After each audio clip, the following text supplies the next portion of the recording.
Si vous n'aviez regardé que la WWE avant 2016, vous ne connaissiez peut-être pas encore le travail de Bobby Roode.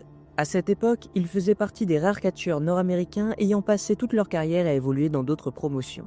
Malgré cela, il avait su se bâtir une solide base de fans fidèles, au point que nombreux étaient ceux qui réclamaient qu'il ait enfin sa chance dans les grandes ligues. Et bien sûr, cela allait finir par arriver. Mais comment sa carrière a-t-elle évolué après avoir franchi ce cap?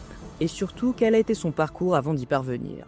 C'est exactement ce que nous allons découvrir aujourd'hui en retraçant la carrière légendaire désormais terminée de Bobby Roode. Robert Francis Roode est né le 11 mai 1976 à Peterborough en Ontario au Canada. C'est en grandissant là-bas qu'il a développé un fort esprit athlétique, excellant particulièrement en hockey au point de jouer dans les ligues mineures canadiennes. Mais Bobby avait aussi un intérêt pour le catch professionnel, ce qui l'a conduit à chercher une formation dans ce domaine. Il finira par être entraîné par deux Ontariens, Shane Sewell et Shane Morley, ce dernier étant plus connu des fans de la WWE sous le nom de Val Venis. Son entraînement se passa si bien qu'en 1998, Roode tomba littéralement amoureux du ring, au point de décider d'en faire son objectif principal. Il commença alors à parcourir le circuit indépendant canadien, bâtissant peu à peu sa réputation. Cette ascension lui permit même de catcher à l'étranger, notamment à Porto Rico, mais aussi aux États-Unis, où il eut l'opportunité de participer à quelques dark matchs à la WWE. Il fit même de brèves apparitions dans des émissions secondaires comme Sunday Night Heat et Velocity. Malheureusement, Bobby ne fut pas signé par la WWE à ce moment-là. Il continua donc à perfectionner son art dans l'espoir d'avoir une autre chance un jour. De retour au Canada, il ne tarda pas à se faire un nom, devenant le 18 mars 2006 champion internet de la NWA Shockwave, puis 8 jours plus tard, champion poids lourd de cette même promotion. Prouvant qu'il était un champion combatif dès ce stade précoce de sa carrière, il défendit ses deux titres pendant plusieurs mois, s'imposant comme l'un des noms majeurs de la scène ontarienne. Mais ce n'était pas tout. Sur le plan personnel, il épousa également son amour de longue date, Tracy, avec qui il est toujours marié aujourd'hui et avec qui il a eu 3 fils, Robert, Riley et Nicholas. Pourtant, même si tout semblait aller dans la bonne direction, Bobby savait que le circuit indépendant ne suffirait pas à subvenir à ses besoins sur le long terme. Et maintenant qu'il était marié, il lui fallait commencer à gagner de l'argent sérieux. Heureusement pour lui, l'opportunité allait bientôt frapper à sa porte sous la forme de la TNA. En effet, la Total Non-Stop Action Wrestling s'était formée quelques années plus tôt sur les cendres de la guerre du lundi soir et à ce stade, elle était devenue la seule véritable alternative télévisée pour un catcheur nord-américain ne travaillant pas avec la WWE. Alors, lorsque le natif de Peterborough fut recruté par Scott D'Amore en mai 2004, ce fut comme un cadeau de Noël et du Nouvel An réunis. Roode saisit cette chance avec enthousiasme, mettant immédiatement tout en œuvre pour s'imposer comme une future star de la promotion. Et durant ces premiers jours, la TNA montrait assurément beaucoup de promesses en tant qu'alternative authentique pour les fans qui regrettaient la WCW et le CW et ne voulaient pas être limités à une seule grande compagnie de catch. Bien sûr, celui qui deviendrait plus tard The Glorious One allait être un élément majeur de cela, livrant souvent des performances stellaires et attirant rapidement l'attention des fans en devenant membre de la faction Team Canada. Un groupe qui se retrouvait régulièrement en rivalité avec America's Most Wanted et Free Life Crew, remportant plus souvent qu'à leur tour la victoire. Ils eurent en fait tant de succès que le 12 octobre de cette année-là, 2 des membres de l'équipe, Roode et Eric Young, allaient remporter les titres de champion du monde par équipe de la NWA pour une courte période. Tandis que le rôle de Roode en tant qu'homme fort du groupe ne cessait de s'épanouir, lui qui prit même à un moment donné le surnom de Canadian Enforcer et arrivait sur le ring vêtu de robes à paillettes flashy rappelant celle de Rick Roode. Cela dit, aussi couronné de succès que fut Team Canada, la logique du catch dicte que toutes les factions finissent par imploser. Ainsi, après 2 ans ensemble, ils furent finalement contraints de se séparer après avoir perdu un match où leur propre alliance était en jeu. Cela poussa Bobby à se lancer en solo et à commencer à se présenter comme l'agent libre le plus convoité de la compagnie. Cette période le vit en effet courtiser plusieurs managers différents, chacun essayant de le séduire avec des promesses de gloire et de titres dans les semaines qui suivirent. Au final, c'est Tracy Brooks qui parvient à obtenir ses services. Et à partir de là, Robert Roode, comme il se faisait désormais appeler, changea son personnage pour ressembler davantage à un trader de Wall Street, fortement influencé par Gordon Gekko. Avec cette nouvelle direction fermement en place, Robert entama une rivalité avec son ancien coéquipier, Eric Young.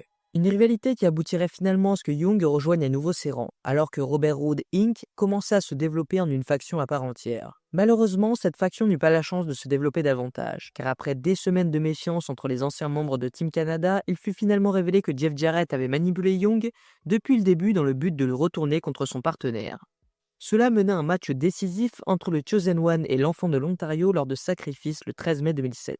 Et ce soir-là, Roode parvient à triompher de son adversaire, décrochant la victoire. Cependant, il ne fut pas aussi chanceux le mois suivant à Slammiversary où Eric Young réussit à le battre, coupant définitivement les ponts entre eux. Cela dit, toujours déterminé à ne pas se laisser abattre trop longtemps, Robert prit Tracy avec lui et s'allia peu après avec la Christians Coalition. Durant cette période cependant, le futur champion de la NXT commença à se défouler de plus en plus sur sa manager, son comportement tyrannique à son égard devenant une storyline secondaire alors qu'il entrait en rivalité avec Frankie Kazarian et Junior Fatu. En fait, c'est après avoir perdu un match contre ce dernier que Rude reçut enfin son juste retour des choses, lorsque Brooks, excédé par ses manières misogynes, tourna le dos à son client. Cela mena Bobby à subir plusieurs défaites contre Samoa Joe et Booker T dans les mois qui suivirent, alors que désormais, sans manager à ses côtés, il se retrouvait perdu pendant un temps, devenant en grande partie un personnage secondaire dans la rivalité entre Christian Cage et Kurt Angle. Après un certain temps toutefois, il finit par se réconcilier avec Tracy, ce qui mena à ce qu'il fasse à nouveau équipe lors d'un match mixte le 6 janvier 2008 à Final Resolution. Malheureusement, ce match ne se termina pas seulement par une trahison de Bobby à l'égard de Tracy, mais aussi par un coup de poing direct asséné à Charmel. Furieux, son mari Booker T jura de se venger, et ainsi leur premier match fut programmé pour le pay-per-view Against All Odds du mois suivant. Ce soir-là, le heel fut tellement terrifié à l'idée d'affronter son adversaire qu'il s'enfuit du bâtiment avant même que le combat ne commence. Quand une deuxième tentative fut faite pour organiser le match le 9 mars à Destination X, il fut décidé que les deux hommes seraient attachés l'un à l'autre par le poignet afin d'empêcher toute fuite, dans un match Stand By Your Man Strap. Finalement, ce fut Rude qui l'emporta ce soir-là, lançant ainsi la prochaine phase de sa carrière qui le vit revenir dans la division par équipe en intégrant son duo le plus mémorable à ce jour. En effet, lors de l'épisode d'Impact du 12 juin 2008, l'Enforcer du côté obscur s'associa officiellement à James Storm. Et les deux formèrent dès lors Beer Money Inc., un duo de bagarreurs amateurs d'alcool qui savaient aussi comment se faire un peu d'argent en cours de route. Ensemble, ils deviendraient rapidement les champions par équipe de la TNA, après avoir battu LAX lors du Hard Justice du 10 août, et à partir de là, ils garderaient les ceintures pour le reste de l'année en s'établissant comme la force la plus dominante dans la division par équipe, passant à travers des duos comme les Motor City Machine Guns et Matt Morgan et Abyss avec aisance. En fait, à un moment donné, ils devinrent tellement populaires que la compagnie fut forcée de les transformer en babyface après qu'ils se soient liés avec la Team 3D lors de leur bataille avec la British Invasion au milieu de 2009. Une série qui vit finalement Beer Money devenir champion par équipe à 3 reprises d'ici la fin. Mais en 2010, avec l'introduction de Hulk Hogan et Eric Bischoff à la TNA, les choses commencèrent à changer pour la promotion. Et l'accent se mit moins sur le fait d'offrir une alternative à la WWE avec des jeunes talents frais, mais plus sur l'exploitation des succès du passé. Beer Money devint l'un des nombreux actes dont le temps d'antenne fut drastiquement réduit pour faire de la place aux anciennes légendes comme Mick Foley et Ric Flair. Cela fit commencer à disparaître une grande partie de la sympathie que la compagnie avait construite avec les fans. Et en conséquence, Beer Money redeviendrait heel, leur raisonnement étant que c'était la seule façon d'attirer l'attention de la nouvelle direction, ce qui fonctionna comme prévu. Car peu après, ils s'alignèrent avec AJ Styles, Desmond Wolfe, Frankie Kazarian et Ric Flair, ce dernier baptisant le groupe entier Fortune, la nouvelle incarnation de son célèbre clan, les Four Horsemen. Et maintenant, faisant partie de Fortune, Beer Money se lança dans une quête pour récupérer leur titre par équipe. Cependant, malgré plusieurs tentatives au cours de l'année restante, ils ne réussiraient pas à récupérer leur titre par équipe. Heureusement, lorsque 2011 arriva, leur chance commence à changer. Et le 9 janvier, lors de Genesis, ils réussirent enfin à renverser les Motor City Machine Guns pour devenir champions pour la 4e fois. Peu de temps après, le clan se transforma collectivement en babyface. Cependant, cela ne tarda pas à mener à Ric Flair qui était absent en raison d'une blessure à ce moment-là, qui les trahit à son retour. Et donc maintenant, sans leur leader derrière eux, Fortune entra dans un programme avec Immortal, le clan que Flair avait rejoint, ce qui amena à voir Rude faire soumettre le Nature Boy lors du match Lethal Lockdown de cette année-là, dans son dernier acte de revanche. Bien sûr, en plus de tout cela, Beer Money devait toujours repousser les challengers pour leur titre par équipe, et continue à le faire tout au long de la première moitié de l'année, devenant les champions par équipe les plus longs de l'histoire de la TNA. Et ça après avoir détenu les ceintures pendant 212 jours au total. Et même lorsqu'ils finirent par les perdre, ce fut fait avec un but en tête, car à ce moment-là, des plans étaient en cours pour amener Bobby à un autre niveau. Un niveau qui le verrait devenir le champion principal de la promotion d'ici la fin de cette année. Oui, c'est bien ça, de juin à septembre 2011, l'ancien champion par équipe participait à Bound for Glory Series pour déterminer le challenger numéro 1 pour le titre mondial de Kurt Angle. Et après avoir remporté ce tournoi, il obtient enfin sa chance lors du Bound for Glory du 16 octobre. Mais malgré tous ses efforts, cette première tentative échoua après que le héros olympique eut recours à la tricherie, mais cela ne fit que renforcer la détermination de Rude. À partir de là, il commença à exiger un match revanche équitable et bien que Angle refuse de lui accorder cela, il finirait par perdre son titre au profit de son coéquipier, James Storm. Cela donna à Roode l'opportunité dont il avait besoin et il put défier Storm peu de temps après, le match étant finalement fixé pour l'épisode du 3 novembre de Impact. Et cette nuit-là, après des années de travail pour atteindre le sommet, le vétéran de la TNA réussit à coucher son partenaire pour devenir champion pour la première fois, devenant heel dans le processus et dissoudant Beer Money pour repartir seul. Après cela, le nouveau Top Guy entama une série de défenses de titres réussies contre des noms comme AJ Styles, Jeff Hardy, Bully Ray, Rob Van Dam et Sting, s'établissant fermement comme l'homme à abattre dans la promotion. À la fin de son règne, il aurait conservé le titre pendant 256 jours, ce qui à ce moment-là était le plus long règne de champion du monde de l'histoire de la compagnie.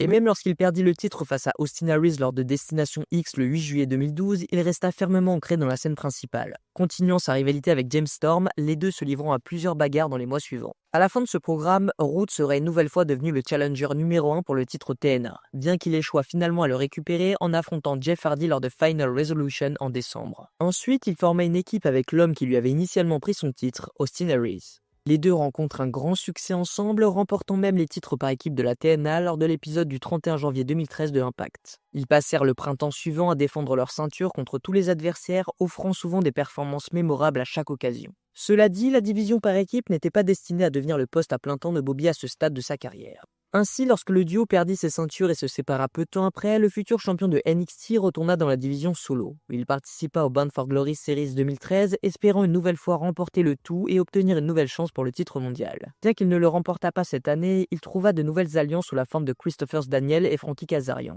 avec lesquels il forma le trio Ego. Ils se lancèrent dans des rivalités avec des noms tels que Magnus et Kurt Angle dans les semaines suivantes. Ce fut d'ailleurs ce dernier, Kurt Angle, que Roode affrontera lors de Bound for Glory en octobre, puis de nouveau lors de l'épisode d'Impact, battant Angle à 2 reprises après que le héros olympique développa des symptômes de commotion cérébrale en kayfabe. Peu de temps après, le Canadien commença à exprimer sa frustration auprès de la propriétaire de l'entreprise, Dixie Carter, arguant qu'il ne recevait pas suffisamment d'opportunités de titre malgré sa série impressionnante de victoires. Il menaça même de quitter la TNA mais fut dissuadé après qu'on lui proposa 10% des actions de l'entreprise s'il remportait son prochain match, ce qu'il ne fit bien sûr pas. Suite à ça, Roode commença à suggérer un éventuel changement de personnage, se réunissant avec Eric Young pour se lancer dans une rivalité avec MVP et Bobby Lashley. Cela mena à l'épisode du 28 octobre 2014 de Impact où l'ancien champion de la TNA devient à nouveau le champion actuel de la TNA après avoir battu Lashley. Il enchaîna ensuite une série de défenses victorieuses de titres durant les 3 mois suivants. Cependant, 2015 serait une année plus calme pour le 2 fois champion du monde. Et ce n'est qu'en janvier 2016 que les choses commencèrent à s'améliorer pour lui. Car c'est à ce moment-là qu'il effectuera un changement pour devenir face et reforma Beer Money avec James Storm. Les deux partagèrent un run très apprécié du public pendant plusieurs mois, remportant même une fois de plus les titres par équipe lors de l'épisode de Impact du 8 mars. Malheureusement, ce serait son dernier run pour un quelconque titre au sein de la société, car seulement 11 jours plus tard, le natif de Peterborough annonça qu'il quitta la TNA, choisissant de ne pas signer de nouveaux contrats à ce moment-là et de tenter sa chance dans une nouvelle vie à la WWE. En effet, après près de 2 décennies dans l'industrie, Roode faisait enfin son entrée dans les ligues majeures en Amérique du Nord. Lors du show Takeover Dallas du 1er avril, il était photographié au premier rang et peu de temps après, il a fait ses débuts dans le ring lors de la tournée NXT au Royaume-Uni en juin, battant Angelo Dawkins d'une manière convaincante. À partir de là, il a commencé à apparaître à la télévision, enchaînant les adversaires et s'établissant comme un heel, malgré le fait qu'il est l'entrée la plus populaire de l'entreprise à l'époque, une entrée qui allait devenir un élément clé de son personnage. À chaque fois qu'il traversait le rideau, un chœur de chanteurs le présentait comme étant glorieux, et le Glorious One parvenait sans aucun doute à incarner ce surnom. Le 20 août, lors de Takeover Brooklyn 2, il a remporté une victoire contre Andrade Cien Almas, le mettant sur la voie pour un futur affrontement pour le titre NXT de Shinsuke Nakamura. En janvier 2017, lors de Takeover San Antonio, cette opportunité se présentait enfin, et après avoir poussé le champion à ses limites pendant près de 30 minutes, Roode réussirait à obtenir le tombé, devenant ainsi le top de la brande noire et jaune. Il terminerait la soirée en brandissant le championnat au-dessus de sa tête. Ensuite, les défenses de titres s'accumulaient avec des victoires contre Kaishus Ohno, Hideo Itami et Roderick Strong. Ce n'est qu'à la rencontre d'un psychopathe écossais sous la forme de Drew McIntyre que les premiers signes de peur se manifestaient chez le champion. Et cette peur se révélait justifiée car finalement Drew réussissait à battre Roode lors de Takeover Brooklyn 3 en août, mettant ainsi fin à son passage à NXT alors qu'il était déjà préparé pour un run dans le main roster. Cette course sur le roster principal débutait officiellement lors de l'épisode du 22 août de SmackDown, où le Glorious One faisait ses débuts en tant que face, battant rapidement des talents de la mid-card tels que Aiden English et Mike Kanellis avant de grimper les échelons en entamant une rivalité avec Dolph Ziggler. Au fil de cette rivalité, Roode prouvait qu'il était le meilleur homme, remportant chaque match entre les deux. Il fixait alors son objectif sur le titre des États-Unis, récemment rendu vacant. Cela l'amena au 16 janvier 2018 lors de l'épisode de SmackDown où le vétéran de la TNA parvenait à éliminer Jinder Mahal lors de la finale d'un tournoi pour couronner le nouveau champion. Roode conserverait le titre pendant 54 jours avant de le perdre au profit de Randy Orton.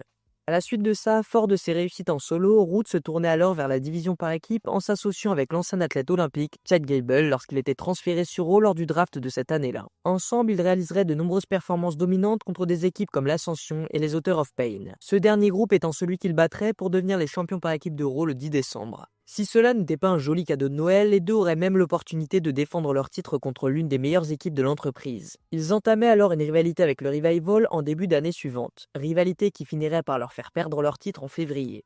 Frustré par cela, Roode tournerait alors le dos à Gable et devenait heel pour la première fois sur le roster principal, changeant à nouveau son nom pour Robert Roode. Cependant, il ne serait pas seul bien longtemps, car en août, il trouverait un nouveau partenaire en Dolph Ziggler, ce qui s'avérait être un partenariat providentiel. Avec Ziggler à ses côtés, Roode parvenait à regagner les titres par équipe lors de l'épisode de Raw du 15 septembre. Par la suite, Roode goûtait à ses premières expériences dans le main event lorsque lui et son partenaire s'associaient à Baron Corbin pour affronter Roman Reigns au cours de l'hiver. Toutefois, l'ex-champion NXT sera malheureusement retiré des écrans après avoir échoué un contrôle antidopage en décembre. Lors de son retour le 10 janvier 2020, Roode faisait désormais partie de SmackDown, continuant son ascension avec Ziggler pour viser les titres par équipe de la Brand Bleue. Toutefois, les plans de l'entreprise à ce sujet furent perturbés par la pandémie mondiale, Roode étant contraint de rester au Canada jusqu'en juin de cette année-là. À son retour, il participait à l'Air Thunderdome de l'entreprise, restant associé à Ziggler mais sans réussir à décrocher plus de titres. Il sera ensuite drafté dans le show rouge aux côtés de son partenaire mais sans rien y faire de concluant, excepté le 28 septembre où il répond au défi ouvert de Drew McIntyre pour le titre de la compagnie mais ne remporte pas le titre malheureusement.